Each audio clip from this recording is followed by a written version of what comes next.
దేవునికి స్తోత్రములు. దేవుని బిడ్డలైన మీ అందరికీ నా హృదయపూర్వక నిండి వందనాలు. బాప్తిస్మిచ్చి యోహాను యొక్క జననము గురించి, అతని పరిచర్యను గురించి, యేసు ప్రభు వారికి అతనికి మధ్య ఉన్న కొన్ని సంఘటనలను గురించి ధ్యానిస్తూ వస్తున్నాం. ఇప్పుడు యోహాను హేరోదు మధ్య యొక్క సంఘటన మనము ధ్యానం చేద్దాం. లూకా రాసిన సువార్త 3వ అధ్యాయము 18వ వచనం నుండి చదువుకుందాం. ఇదియు కాక అతడు ఇంకను చాలా సంగతులు చెప్పి ప్రజలను హెచ్చరించుచు వారికి సువార్త ప్రకటించుచుండెను. గమనించండి, బాప్తిస్మమిచ్చి యోహాను సువార్త పరిచర్యను చేస్తూ చాలా సంగతులు నేర్పిస్తున్నాడట. అంటే అతడు చెప్పిన కొన్ని మాటలే మనకి పరిశుద్ధ గ్రంథంలో రాయబడ్డాయి, కానీ చాలా సంగతులు చెప్పినట్టుగా ఇక్కడ రాశారు. ఇంకొక మాట అంటున్నాడు, ప్రజలను హెచ్చరించుచు.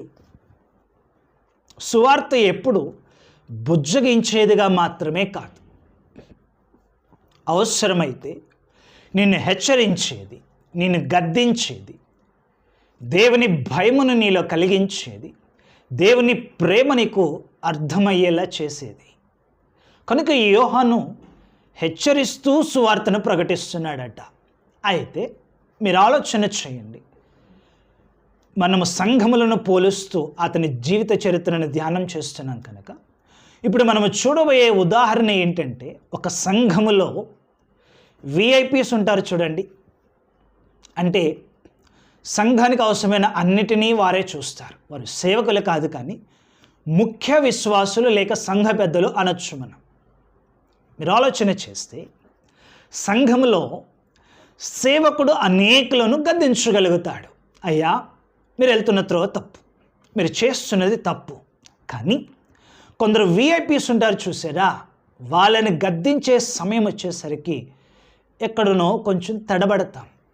అమ్మో, చెప్తే ఏమనుకుంటారో, వీళ్ళ వల్లే కదా సంఘం ఇంతలా నడుస్తుంది, వీరే కదా నన్ను ఇంతలా పోషిస్తుంది. ఎక్కడో తెలియకుండానే ఆ విఐపీస్కి మనము దేవుని కన్నా ఎక్కువ విలువిస్తుంటాం. ఈరోజు వాక్యం వినిచిన ప్రియ సంఘమ, సరిగ్గా యోహానుకు అలాంటి ఒక సందర్భం ఎదురైంది. బాప్తిస్మమిచ్చి యోహాను చాలా కఠినంగా మాట్లాడతాడని, సూటిగా అందరికీ దేవుని వాక్కును అందించడని మనము గడిచిన భాగాలు ఎన్నో చూసాము. కానీ ఇప్పుడు ఎదురైన సమస్య అన్నిటికన్నా క్లిష్టమైనది. ఏంటి అనంటే, యోహానుకి ఆ నోటి నుంచి ఈ నోటి నుంచి అతని చెవిన పడింది ఏంటంటే, యూదుల రాజు అయిన హేరోదు తన తమ్ముడి భార్య అయిన హేరోదియను బలవంతంగా తెచ్చుకొని పెళ్లి చేసుకున్నాడు.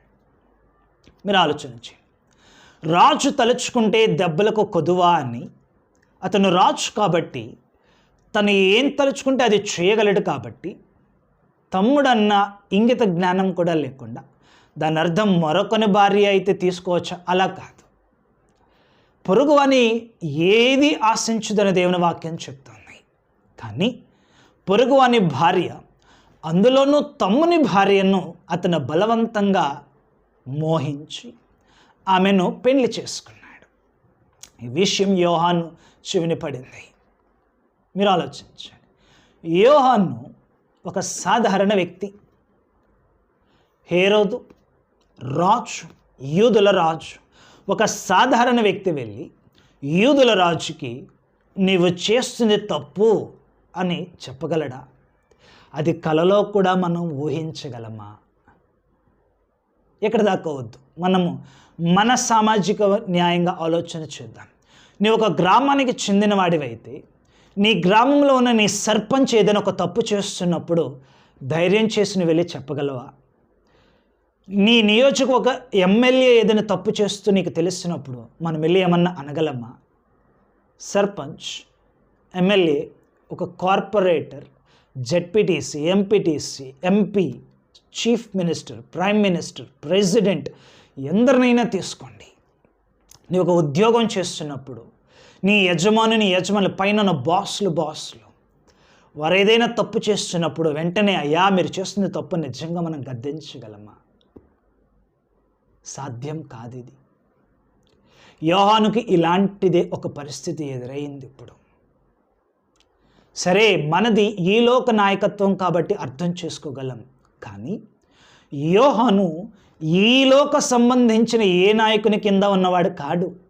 యోహాను ఎవరు అనంటే ప్రభువైన యేసునకు ముందుగా పంపబడిన దూత, పరలోకము నుండి పంపబడిన వ్యక్తి, దైవజనుడు, దేవుని దాసుడు. అంటే ఇతని నాయకుడు ఎవరు అనంటే సూటిగా దేవుడే. దేవునికి యోహానుకి మధ్యలో ఏ రాయబారులు లేరు, ఏ మధ్యవర్తులు లేరు. ఇతను ఎవరికి రిపోర్ట్ చేయాల్సిన అవసరం కూడా లేదు.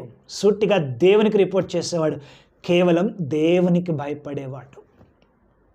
కనుక హేరోదు విషయం తన కంట ఎప్పుడైతే పడిందో సూటిగా హేరోదు దగ్గరికి వెళ్ళి, హేరోదు, నువ్వు చేస్తుంది తప్పు అని అతన్ని గద్దించాడు.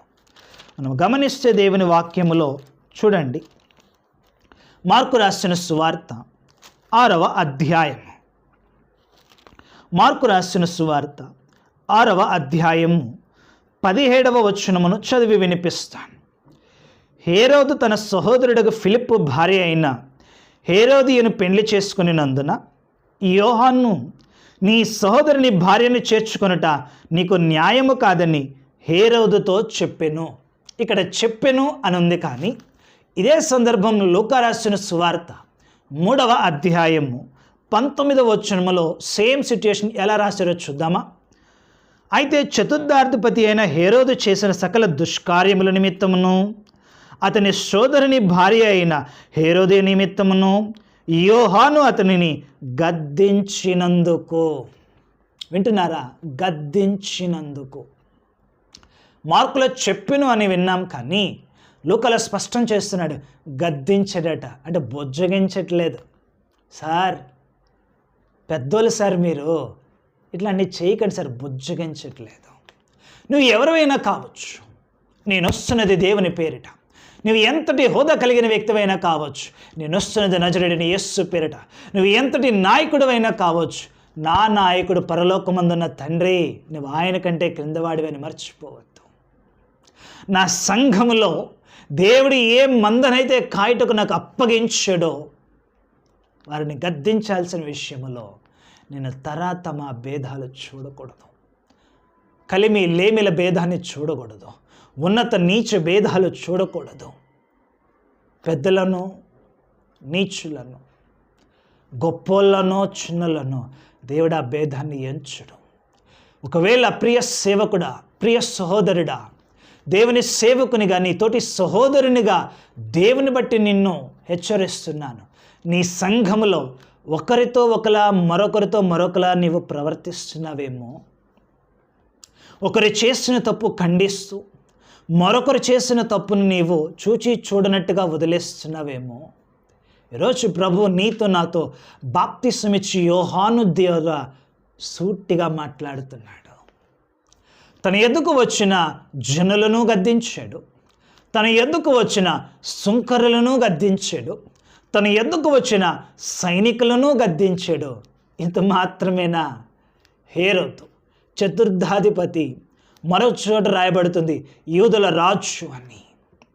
రాజండి, కలలో కూడా మనం ఊహించలేం. మనం వెళ్ళి పిఎం మోడీకి నువ్వు తప్పు అని ఏదైనా చెప్పగలుగుతామని. కానీ యోహాను దేవుని చేత అభిషేకించబడిన వాడు గద్దించాడు సూటిగా. ఇందుకు కాదు యోహాన్ని దేవుడు అరణ్యంలో ఒంటరిగా పెట్టింది. నాన్న, నువ్వు ఏ మనిషిని చూడకూడదు, దేవుని మాత్రమే చూడాలి. ఇందుకే దేవుడు సేవకుల్ని ప్రత్యేకించేది లోకం నుంచి. ఎదుటి వ్యక్తిని వారు చూడరు, కేవలం వారు దేవుని మాత్రమే చూడగలుగుతారు. కనుక మనము కూడా మన సంఘములలో ఒకరిని హెచ్చించి ఒకరిని తగ్గించి, ఒకరిని గద్దించి ఒకరిని గద్దించుకుంటా, ఒక తప్పును సరిచేసి ఒక తప్పును చూచి చూడనట్టు వదలకుండా, అట్లా ఉండకుండా కేవలము దేవునికి మాత్రమే సంఘంలో స్థానమిచ్చు, దేవునికి మాత్రమే భయపడుతూ మన సంఘములను దేవుని మార్గములో నడిపించుదుముగాక. అట్టి రీతిని నీ నా సంఘములను దేవుడు వర్ధిల్ల చేయనుగాక. ఆమేన్.